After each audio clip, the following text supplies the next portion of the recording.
I've always wanted the top tier women. I was never a top tier guy. So that was where I was losing. And you had to look in the mirror and be like, yo, bro, you got to step your life up. I had to. Mm-hmm. And that's the part that hurts people. It's a hard thing to do. Of course. I'm telling you, it's like. So much easier to blame or not take accountability. She's a bitch. My boss is an asshole. You're a dick. It's so much harder to be like, so dude, easier. You're 30 pounds overweight. You're not actually working as hard as you could. You're not hitting the gym. You're actually kind of a dick. You're negative. Like, it's so much harder to do that. It's so much easier to blame shift. 100%, Adam. And to me, that is the radical accountability starts off with. And when I got radical, I realized, what am I talking about?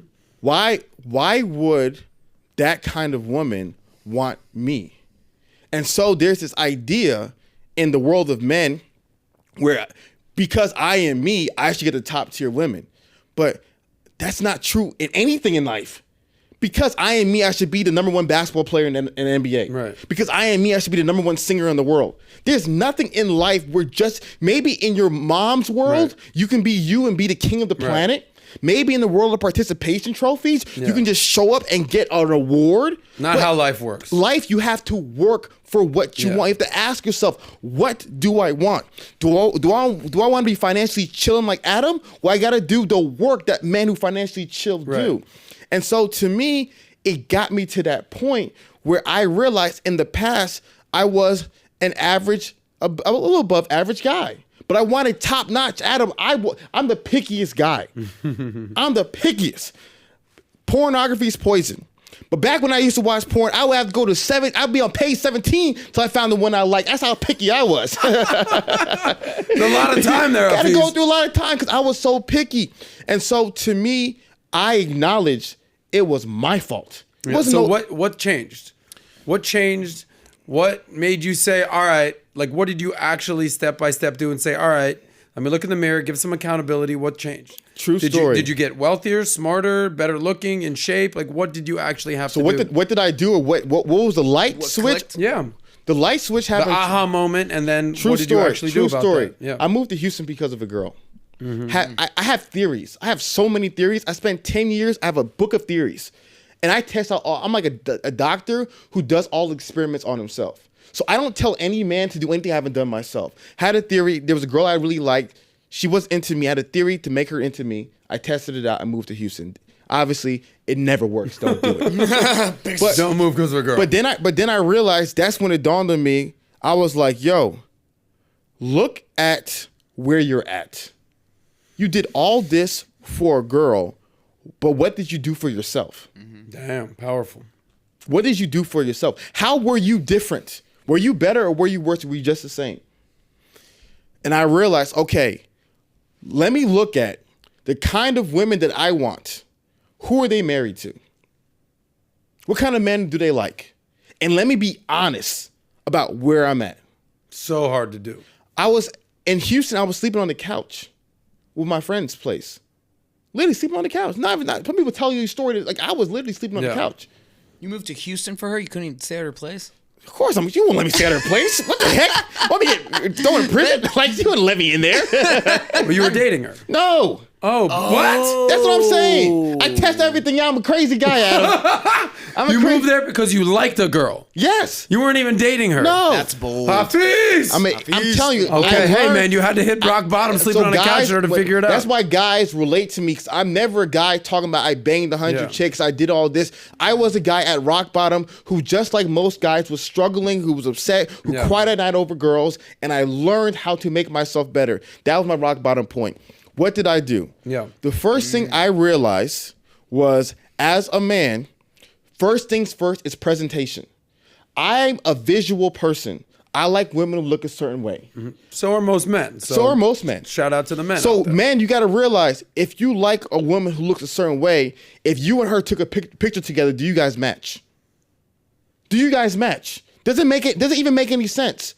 Because she If she looks a certain way physically, she, assortative mating, would probably want someone who looks a certain way physically as well. And physically as a man doesn't also necessarily mean the face. It can mean the clothes. It can mean the style. It can mean your mannerisms, the confidence, all these different things. So I realized I, as a man, have not got those things situated, which is what got me into style, which is what got me into suits. Because I tell men all the time, you want to feel like what it's like to get plastic surgery as a like a woman's effect, put on a well-tailored suit and live life. Right.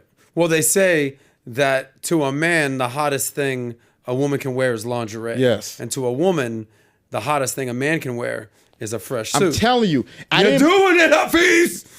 David? Davey Dollars. Hot tracksuit.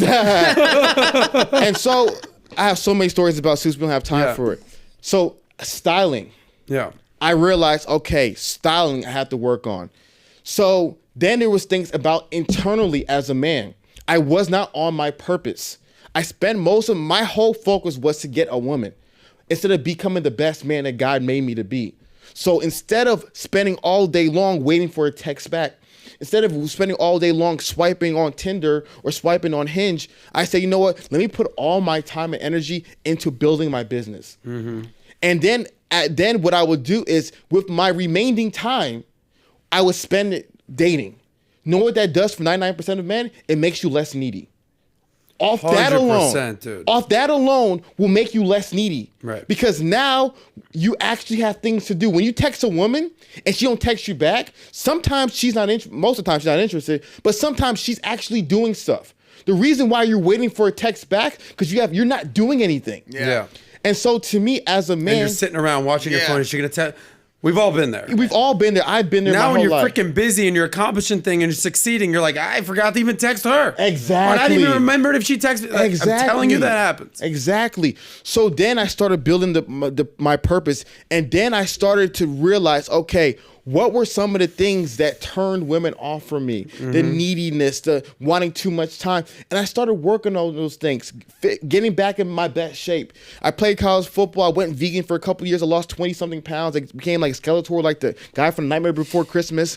I got back in the gym. I just started building, like literally building pieces, learning from other guys. Say, oh, wow, he did this, he does that. And I started improving it bit by bit, piece by piece, got my own place. Stop living with 7 guys. Sometimes it's okay. Nothing wrong with that to save money. Yeah. But if you're going to want a relationship, it's hard.